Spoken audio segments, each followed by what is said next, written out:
Xanım Məryəmi deyir, Peyğəmbər kimi qəbul eləyənlərin sözün qəbul eləsi də belə, yenə Həzrəti Zəhra ondan üstündür.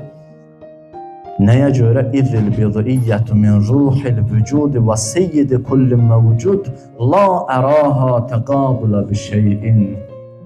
Çünki varlıq aləminin ruhunun bir parçası olmaq və varlıq aləminin ağası, seyyidi olan Həzrəti Peyğəmbərin bir parçası olmaqdan üstün bir məqam mən görmürəm. Allosu deyir.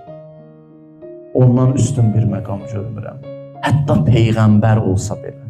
Qarşısında kim varsa, müqayisədə sonuncu Peyğəmbər varlıq aləmində ən üstün məqamdadır.